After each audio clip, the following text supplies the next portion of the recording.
Rani bukan hanya taat pada agama, tapi sayangnya dia juga memiliki suatu kekurangan, yaitu dapat melihat makhluk halus yang bisa kita sebut hantu.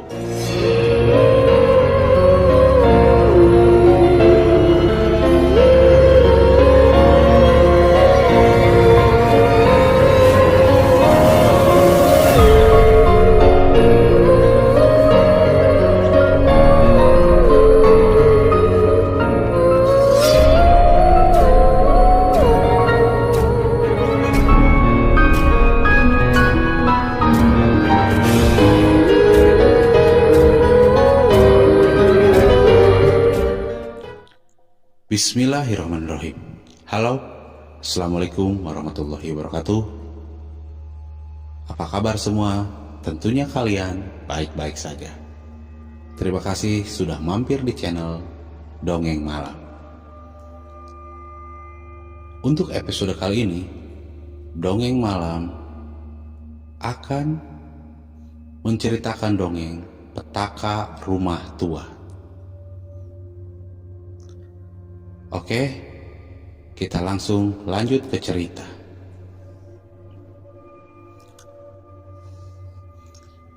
Aku baru sampai di rumah dan melihat kedua saudaraku sudah duduk manis di ruangan tamu dengan seragam sekolah yang belum mereka ganti. Sedangkan ayah sedang asik menonton berita yang ada di TV. Sudah pulang?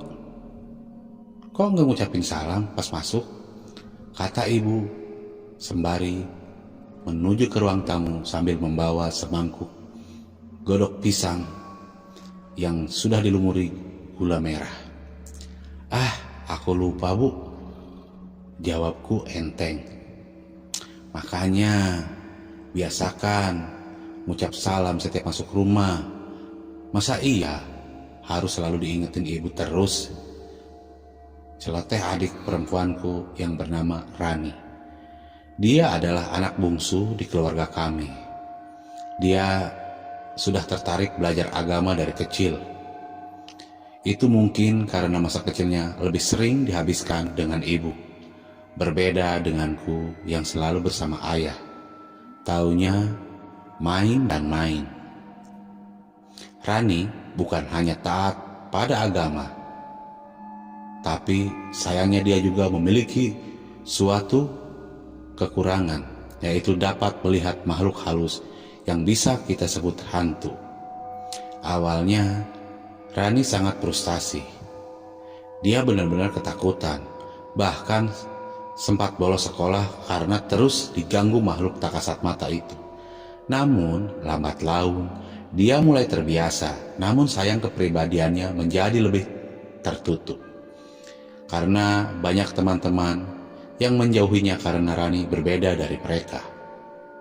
Itulah yang tak ku mengerti. Dari kecil anak-anak itu sudah pandai menyisihkan dan memojokkan temannya yang berbeda dari mereka. Bahkan mengolok dan membuli temannya hanya karena sedikit perbedaan.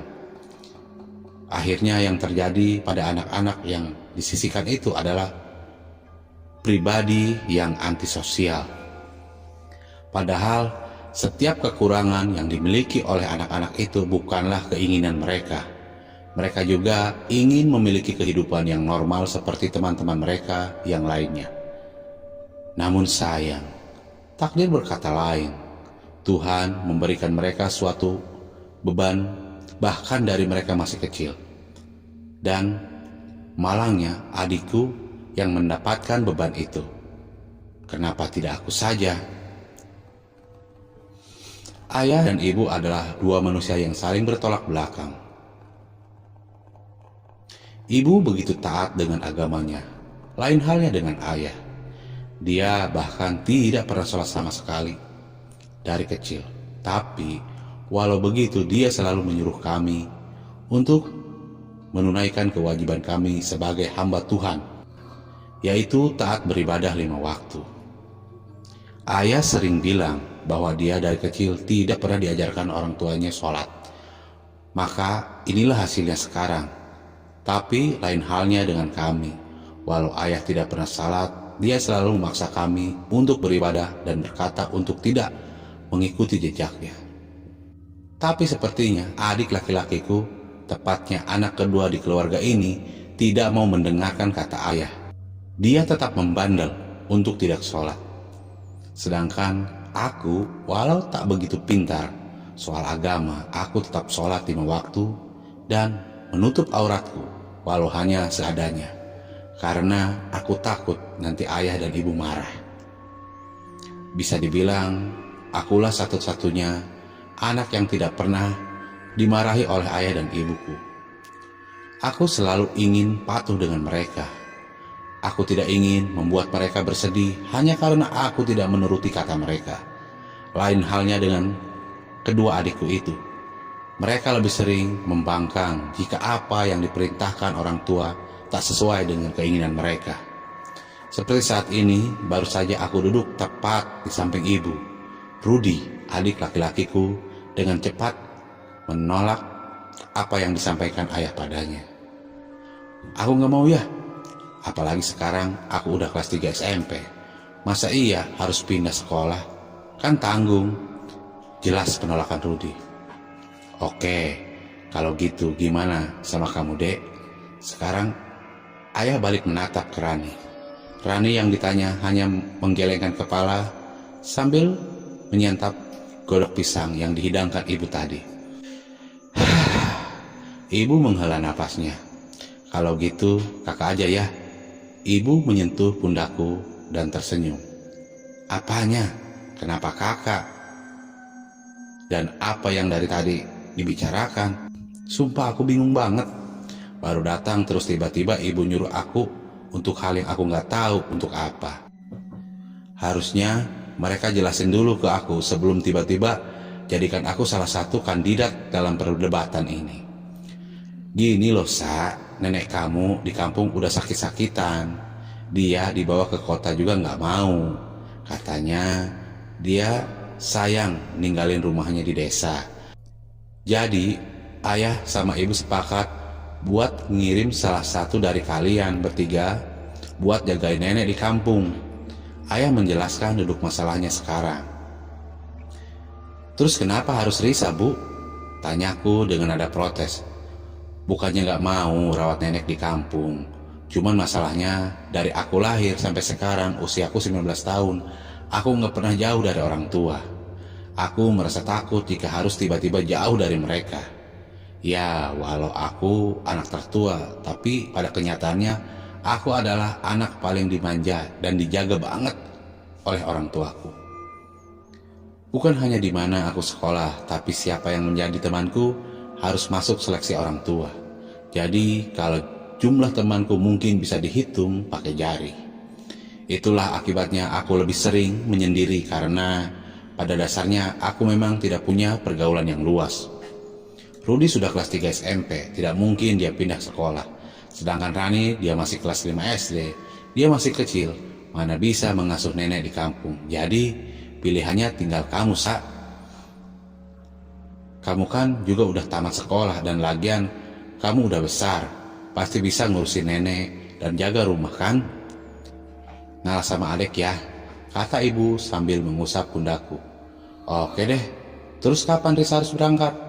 Besok, jawab ayah singkat, padat, dan jelas. Aku mengangguk dan memaksakan diri untuk tersenyum. Aku benar-benar tak ingin mereka kecewa. Setelah godok pisang habis di atas meja, aku pun pergi ke kamar, mengemasi barang yang perlu aku bawa selama tinggal di rumah nenek. Entah berapa lama aku di sana. Setahun, 5 tahun, atau bahkan berpuluh-puluh tahun. Aku tidak tahu dan juga tak mood untuk bertanya kepada kedua orang tuaku. Mungkin sekaranglah gilirannya seorang Risa mandiri dan jauh dari kedua orang tua. Semangat Risa, kamu gak boleh lembek, kataku berteriak di kamar sambil mengepalkan kedua tanganku ke atas. Kamu ngapain teriak-teriak, Riz? Ups, ternyata suaraku sampai keluar. Enggak kok.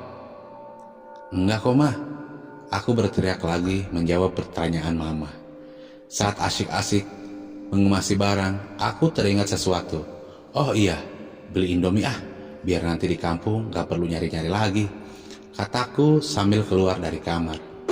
Kak, mau kemana? Tanya Rani yang sekarang sudah mengganti baju sekolahnya ke baju mode santai. Mau ke minimarket dek. Ikut, tanyaku yang dijawab anggukan oleh Rani. Ya udah yuk, aku langsung mengambil kunci Honda yang ada di atas meja TV.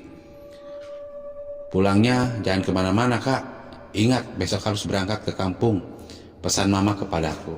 Sip mah. Aku pun melanjutkan motor menuju minimarket bersama Rani di belakangku.